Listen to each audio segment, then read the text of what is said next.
नमस्कार मंडळी, श्री स्वामी समर्थ. स्वामी महाराजांच्या कृपेने तुमच्या मनातील सर्व चांगल्या इच्छा या लवकरात लवकर पूर्ण होत एवढीच स्वामींना मी प्रार्थना करते आणि आजच्या या नवीन व्हिडिओला सुरुवात करते. तर येत्या सोमवारी आलेली आहे सोमवती अमावस्या. वर्षातील शेवटची अमावस्या आलेली आहे. तर या सोमवती अमावस्येला अनन्यसाधारण महत्त्व आहे आणि अशा या दिवशी आईने आपल्या मुलांसाठी एक दिवा लावायचा आहे, ज्यामुळे मुलांवरती कोणत्याही प्रकारची संकटे, अडचणी, समस्या हे येणार नाहीत. मुलांची प्रत्येक क्षेत्रामध्ये प्रगती होईल. तर ते नोकरी करत असतील तर नोकरीमध्ये त्यांची प्रगती होईल, अभ्यास करत असतील तर अभ्यासामध्ये त्यांना चांगले यश हे प्राप्त होईल. कोणत्याही प्रकारचे संकटे असतील, समस्या असतील तर त्या मुलांवरती येणार नाहीत. असा हा प्रभावी उपाय आपण आजच्या या व्हिडिओमध्ये जाणून घेणार आहोत. त्यापूर्वी चॅनलवरती नवीन असाल तर चॅनलला सबस्क्राईब करा. व्हिडिओ पाहत असताना व्हिडिओला लाईक करा. त्याचप्रमाणे श्री स्वामी समर्थ अशी कमेंट करा. सोमवती अमावस्या म्हणजे सोमवारच्या दिवशी जी अमावस्या पडते तिला सोमवती अमावस्या म्हणतात.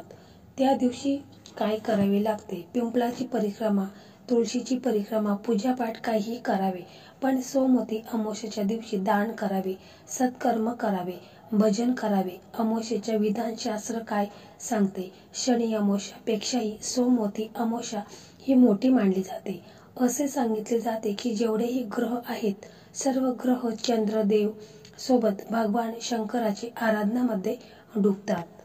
सोमवती अमावस्येचा इतका मोठा प्रभाव आहे की स्नान करून तुळशी वंदन पूजा करतो त्याला 1.25 मन सुवर्ण दान केल्याचे पुण्य त्याला तात्काळ मिळते. इतका मोठा प्रभाव आहे.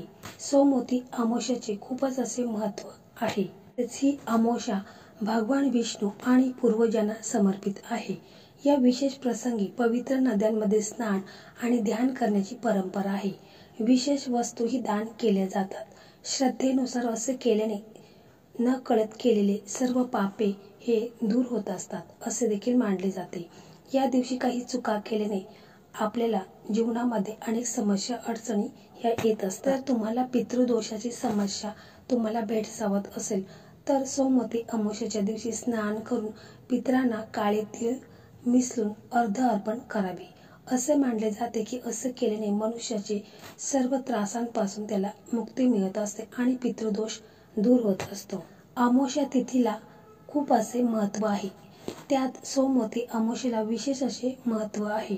सोमवती अमावस्या म्हणजे ज्या दिवशी अमावस्या तिथी येते त्या दिवशी सोमवारचा योग जुळून आला तर त्या स्थितीत सोमवती अमावस्येचा योग तयार होतो. या दिवशी स्नान, दान आणि पितरांना तर्पण करण्याचे विशेष महत्त्व आहे. सोमवती अमावस्येच्या दिवशी पहाटे लोक पवित्र नद्यांमध्ये स्नान करतात. ज्यांना नदी स्नान करता येत नाही ते घरी स्नान करत असतात.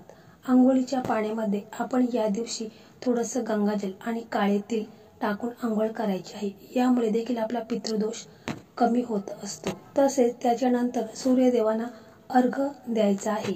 कारण या दिवशी सूर्यदेवांना अर्घ्य दिल्याने आपल्या जीवनामध्ये खूप बदल होतो. म्हणजे आपले आरोग्य चांगले राहते, आपल्याला समाजामध्ये मान सन्मान मिळत असतो. या दिवशी श्री हरी विष्णू माता लक्ष्मीची पूजा करण्याला विशेष महत्त्व आहे. त्याचप्रमाणे शिव आणि पार्वतीची उपासना केल्यास वैवाहिक जीवनामध्ये ज्या काही समस्या, अडचणी असतील त्या देखील दूर होतात आणि जीवनामध्ये सुख समृद्धी नांदते. इतके महत्त्व या सोमवती अमावस्येला आहे आणि अशा या सोमवती अमावस्येच्या दिवशी आईने आपल्या मुलांसाठी एक दिवा लावायचा आहे, ज्यामुळे मुलांची प्रत्येक क्षेत्रामध्ये प्रगती होईल. त्यांच्यावर कोणत्याही प्रकारचे संकटे, अडचणी, समस्या या येणार नाहीत. तर यासाठी आपल्याला एक दिवा घ्यायचा आहे. म्हणजे तुम्हाला जर मातीचा दिवा घ्यायचा असेल तर मातीचा दिवा घेऊ शकता किंवा तुम्ही कणिक आहे गव्हाचं त्याच्यापासून दिवा बनवला तरी देखील चालेल.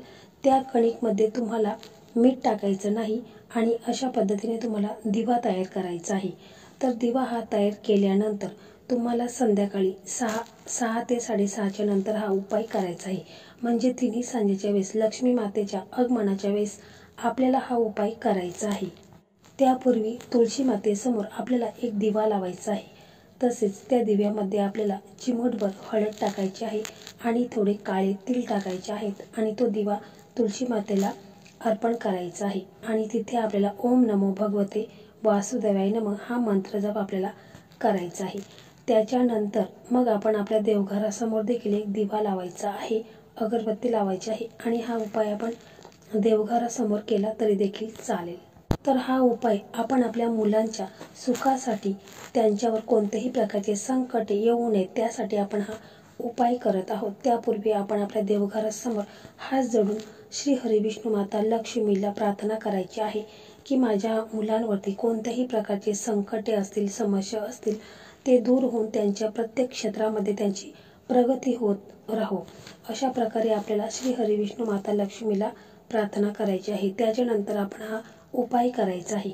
तर बघा, तुमच्याकडे जर मातीचा दिवा असेल तर तो घ्या, नसेल तर तुम्ही कणकेचा दिवा घेतला तरी देखील चालेल। तर ह्या दिव्यामध्ये आपल्याला थोडंसं तेल टाकायचं आहे। कोणतंही तेल टाका, आपण दिव्यामध्ये जो तेल टाकतो तो तेल टाकला तरी चालेल, परंतु तूप आपल्याला ह्या दिव्यामध्ये अजिबात टाकायचा नाही। याच्यानंतर ह्या दिव्यामध्ये आपल्याला 8 वाती ठेवायच्या आहेत आणि त्याच्यामध्ये तेल टाकायचं आहे आणि हा दिवा, या दिव्याला आपल्याला काजळाच्या साह्याने त्याच्यावरती 8 अशा उभ्या रेषा आपल्याला मारायच्या आहेत आणि मग हा दिवा प्रज्वलित करायचा आहे। त्याच्यानंतर तुमची मुलं असतील तर त्यांना तुम्हाला देवघरासमोर बसवायचं आहे। त्यांचं तोंड शक्यतो उत्तर दिशेला होईल अशा पद्धतीनेच तुम्हाला त्यांना बसवायचं आहे आणि मग तुम्हाला थोडीशी पिवळी मोहरी घ्यायची आहे। म्हणजे तुमच्याकडे जर पिवळी मोहरी नसेल तर काळी मोहरी घेतली तरी देखील चालेल, परंतु पिवळी मोहरी ही खूपच प्रभावी आहे। तर पिवळी मोहरी तुम्ही शक्यतो घ्या, तर ती तुम्हाला सहज कुठेही किराणा दुकानामध्ये मिळून जाईल। 10 रुपयाची आणली तरी भरपूर होईल। तर तुम्हाला अवघ्या थोडीशी पिवळी मोहरी लागणार आहे। तर तुम्हाला मुलांना बसवायचं आहे। त्याच्यानंतर तुम्हाला मुलांच्या डोक्यापासून पायापर्यंत 7 वेळा ही उतरून घ्यायची आहे आणि जेव्हा आपण हे उतरत असतो त्यावेळेस असं बोलायचं आहे की माझ्या मुलांवरती जे काही संकटे आहेत, समस्या आहेत, लोकांची वाईट नजर आहे, जे काही दोष आहेत, पितृदोष असू दे, नजर दोष असू दे, हे संपूर्णपणे नष्ट झालेले आहेत। अशा प्रकारे तुम्हाला मनामध्ये सकारात्मक भावना तयार करायची आहे आणि त्याच्यानंतर हे जी पिवळी मोहरी आहे ती तुम्हाला त्या दिव्यामध्ये ठेवायची आहे। तर पहा, तुमची जर 2 मुलं असतील तर दोन्ही मुलांसाठी तुम्हाला एकच दिवा बनवायचा आहे आणि काय करायचं आहे की प्रत्येकाच्या वरून तुम्हाला पिवळी मोहरी ही 7 वेळा उतरून घ्यायची आहे आणि मग तुम्हाला त्या दिव्यामध्ये ठेवायची आहे आणि त्याच्यानंतर मग हा दिवा आहे तर तो तुम्हाला तुमच्या मुख्य दरवाजा आहे तर त्याच्या तिथे तुम्हाला हा दिवा ठेवायचा आहे। हा दिवा जोपर्यंत पेटलेला आहे तोपर्यंत पेटून द्यायचा आहे। त्याच्यानंतर समजा हा दिवा विझेल तर मग विझल्यानंतर काय करायचं आहे, दुसऱ्या दिवशी आपण हा दिवा आहे याच्यामधली वात आहे तर ती काढून टाकायची आहेत आणि मग हा दिवा आहे तर तो तुम्ही गाईला खाऊ घालायचा आहे।